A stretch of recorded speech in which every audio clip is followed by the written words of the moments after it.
Welcome to St John the Baptist Anglican Church in Canberra. I'm Joanne and I'm standing in the churchyard. It's a very picturesque church with stonework, a steeple and stained glass windows. The church has been here since 1841 and the building was completed in 1845. An old photo of the church shows it on a very empty treeless plain. The steeple was added later.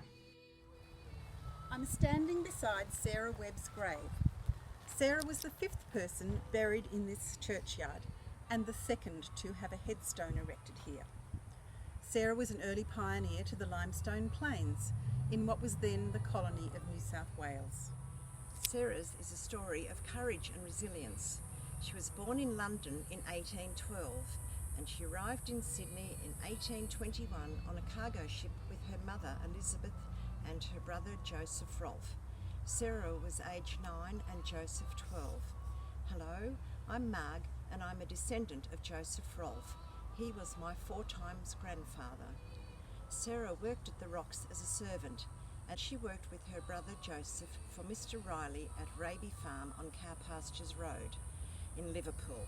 It was here she met her future husband George Webb. George's crime was stealing sheep and he stole 2 fat ones. He was transported to Sydney in 1816. George worked as an assigned convict, gaining his ticket of leave in 1825. Sarah and George married in Parramatta in 1828. Sarah was 17 and George was 27. 6 years later, George and a pregnant Sarah, with their 2 young daughters, journeyed on bullock or horse-drawn drays, perhaps like these, loaded with all the necessities to set up a home and a farm.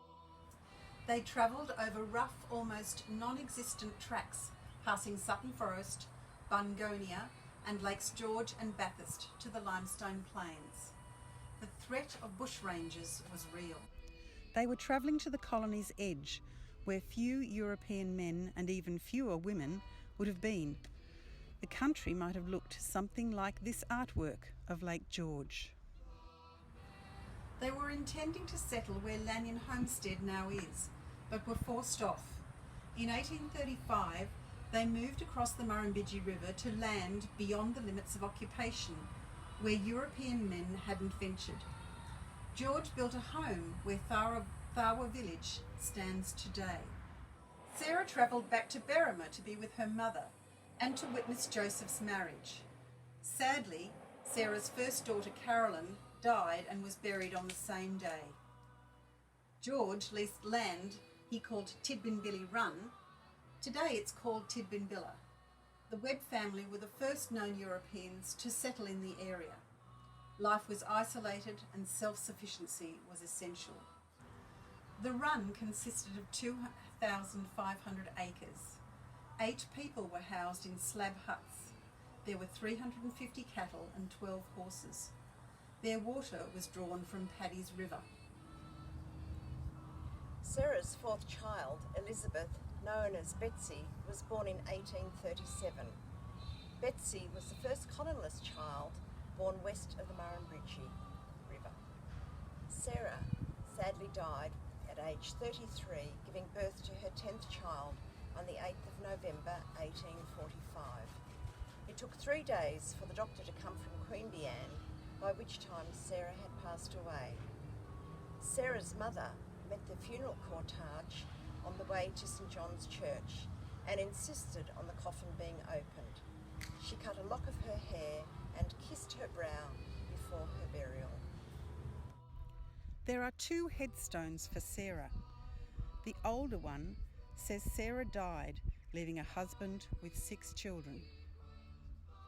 A later headstone was in memory of Sarah, George and their daughter Betsy, who died aged 11, 3 years after Sarah's passing. This second headstone is known as the Prophetic headstone because of the text at the bottom. For here we have no continuing city, but seek one to come. I'm sure Sarah would have liked the reference to a city in the hereafter, which of course was the intention of the inscription, as she was a God-fearing woman. She would not have even dreamt that Canberra would be established here. 4 of Sarah and George's children are also buried at St John's. The Webb name appears on early survey and parish maps of the Limestone Plains and the Federal Capital Territory. Current landmarks include Mount Eliza, Webb's Range and Webb's picnic area at the Tidbinbilla Nature Reserve. Many Webb descendants still live in the Canberra area. Sarah and George were early pioneers to the Limestone Plains, hoping to make lives here for themselves and their family. Sarah is described as a very wise and courageous soul. Life would have been tough and lonely, living on the edge of civilization.